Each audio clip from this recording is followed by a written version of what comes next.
अरिहंत सुपरमार्केटची धमाकेदार ऑफर.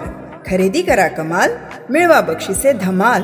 ₹2000च्या पुढील खरेदीवर 1 लकी ड्रॉ कुपन मिळवा व जिंका लाखोंची बक्षिसे. आमचा पत्ता अरिहंत सुपरमार्केट, कोल्हेमळा चौक, नारायणगाव. आज बुधवार सकाळी 6 वाजता भागूबाई जाधव यांच्या घरापासून म्हणजे 200 ते 500 मीटरपासून लांब याच ऊसामधून मृतदेह इकडे नेलेला आहे. या ऊसामधून मृतदेह पुढे नेलेला आहे. घटना अतिशय दुर्दैवी आहे. कुटुंबियांच्या लक्षात आल्यानंतर त्या सगळ्या लोकांनी वन खात्याच्या मदतीनं या ठिकाणी येऊन त्या आजींचा मृतदेह बाहेर काढला. वन खात्याचे कर्मचारी देखील त्या ठिकाणी गेले आणि त्या ठिकाणी पाहणी केल्यावर आजीचा मृतदेह त्या ठिकाणी त्यांना आढळला आणि त्यांनी तो मृतदेह बाहेर काढलेला आहे. घटना अशा बिबट्याच्या हल्ल्यामध्ये अनेक होत आहेत. वन खात्याला या संदर्भामध्ये काही गांभीर्य राहिलेलं नाही. इथं आपण पाहतोय हा जो इथला प्रसंग आहे, इथं आपण पाहतोय याच ठिकाणी आजीचा मृतदेह पडलेला होता. घटना अतिशय दुर्दैवी आहे. वन खात्याने या संदर्भामध्ये गांभीर्याने उपाययोजना करण्याची गरज आहे. आता या ठिकाणची लोक इथं घटनास्थळी आलेत. आम्ही बातमी करतोय, आम्हाला देखील याची भीती वाटते का बिबट्या इथं कधीही येऊ शकतो. हा नरभक्षक बिबट्या आहे. याच्या तोंडाला मानवाचं रक्त लागलेलं आहे.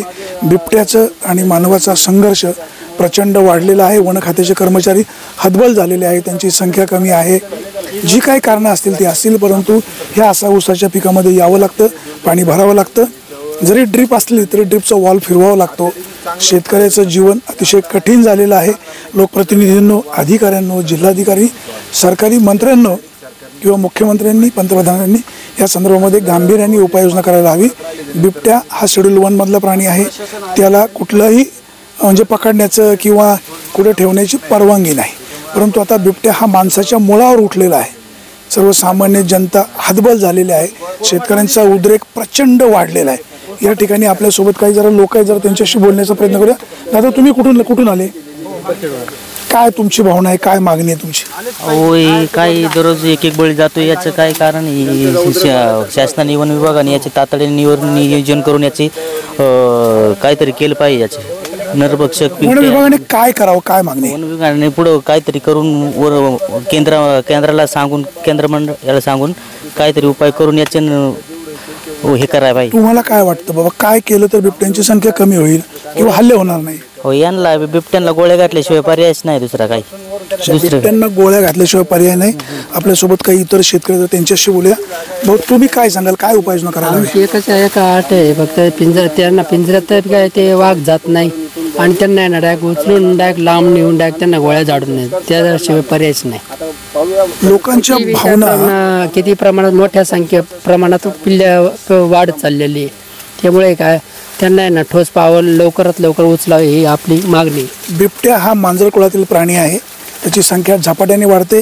ह्या ऊसामध्ये त्याचं वास्तव्य आहे. याच ठिकाणी त्याला पाणी मुबलक मिळतं. या ठिकाणी त्यांना कोंबड्या, जनावरं, सगळी शिकार अगदी सहज उपलब्ध होते. त्याच्यामुळं बिबट्याचं जीवन अगदी आता ह्या मानव वस्तीत झालेलं आहे. बिबट मानव संघर्ष प्रचंड वाढलेला आहे. वन खात्याने गांभीर्याने उपाययोजना करणं गरजेचं आहे. अशा ऊसाच्या क्षेत्रामध्ये लोकांना जावं लागतं, बारं द्यावं लागतं. तर शेतकरी शेतामध्ये गेले नाही तर पैकी येणार कसं? आपली कच्ची बच्ची जागवायची कशी, वाढवायची कशी, असा प्रश्न आहे. दादा, काय तुम्ही सांगाल? अतिशय दुःखद घटना आहे ही. जांबूत 3 वर्षात 8वी घटना आहे. त्याच्या कलेक्टर कधी आला नाही. त्याचा कोणता उपाय नाही, काय नाही. फक्त वाघ येतो, माणूस खातोय, वन अधिकारी येतात, पोस्टमॉर्टम करतात, बाकी काय नाही. जर पिंजऱ्यात वाघ अडकला, त्या गळ्यात घंटा बांधला पाहिजे. म्हणजे लोकांना कळण कमीत कमी वाघ आहे म्हणून इथं. असं काहीतरी नवीन उपाय केला पाहिजे. दादा, तुम्ही काय सुचवाल? नाही, आता काय शेतकऱ्यांनी शेतकऱ्यांना परमिशन दिली पाहिजे गोळ्या घालायची, किंवा शेतकऱ्यांना सांगितलं पाहिजे तुमच्या पद्धतीने तुम्ही संरक्षण करा, तुम्ही वाघाला मारू शकता. शेतकरी ज्याच्या त्याचा समर्थ आहे करायला. परंतु शासनाच्या नियम अटीमुळे आज ही परिस्थिती उपस्थिती राहिलेली इथे. बिबट्या संदर्भामध्ये जे नियम आहेत ते अतिशय कडक आहेत. त्यामुळे लोक आता हतबल आहेत. परंतु शेवटी आपल्याला त्या माकडाची गोष्ट माहिती आहे. माकडी जेव्हा तिच्या गळ्यापर्यंत पाणी येतं ती आपल्या पिल्लाला सुद्धा पाण्याच्या टाकीमध्ये दाबते. अशीच आता काहीतरी परिस्थिती निर्माण झालेली आहे. बिबट्याच्या उपद्रवाने जनता त्रस्त आहे. भविष्यकाळात बिबट्यांचा तर बंदोबस्त होईलच, परंतु ज्यांच्यावर निर्णय घेण्याची क्षमता आहे त्यांच्यावर सुद्धा ही लोक वेगळं काही करण्याची शक्यता आहे. वेगळं काही म्हणजे काय, लोक कायदा हातामध्ये घेतील. उद्या काय घडेल सांगता येत नाही. जनतेचा उद्रेक प्रचंड आहे. लोकप्रतिनिधींना आम्ही वारंवार सांगतोय, तुम्ही याचं गांभीर्य लक्षात घ्या. आज जाधव त्या काय त्यांचं नाव भागूबाई गेल्या, त्याच्या अगोदर आपल्या त्या मुलगी शिवन्या गेली. अशा किती लोकांचे तुम्ही बळी घेणार आहात? थोडीफार तरी तुम्हाला वाटू द्यावं, कुठंतरी आपलं काळीज तुटू द्या. आज या लोकांच्या भावना, आज पाडवा आहे, लोकांच्या घरी पूजा आहे, लोकांच्या घरी कार्यक्रम आहे. आज त्या कुटुंबावर काय बेतलं असेल? इथं आज हजारो लोक आलेले आहेत, प्रचंड दुःखामध्ये आहेत.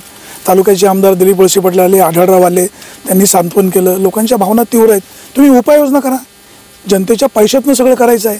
तुम्ही काय कोणावर मेहरबानी करत नाही. तुम्ही लोकांमध्ये या, काय करता येईल ते लोकांसमोर सांगा. शेवटी लोकांचा विश्वास संपादन करणं गरजेचं आहे आणि जे कराल ते पारदर्शकपणे करा. टोलवा टोलवी केली तर मी पुन्हा सांगतो, आता बिबट्या पिंजऱ्यामध्ये कोंडला जातो. भविष्यकाळामध्ये अधिकाऱ्यांचा तसाच प्रकार होऊ शकतो. त्यातून उपाययोजना झाली नाही तर लोक तुम्हाला पिंजऱ्यात कोंडल्याशिवाय राहणार नाही. सुरेश वाणी, विंगरा टाइम्स, जांबूत.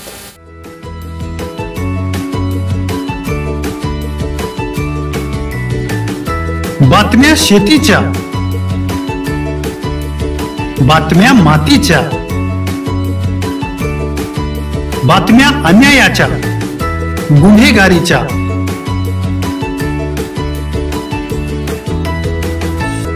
राजकारणाच्या आणि समाजकारणाच्या, शोषणाविरुद्ध बुलंद आवाज, जनसामान्यांच्या हुंकाराची गाज, सत्कार्याला प्रोत्साहन, दुष्कृत्याला अनुशासन,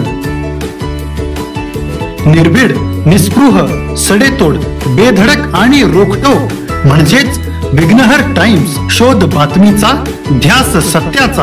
आपलं चॅनल, आपली बातमी. सबस्क्राईब तर कराच, पण बेल आयकॉनवर क्लिक करायलाही विसरू नका.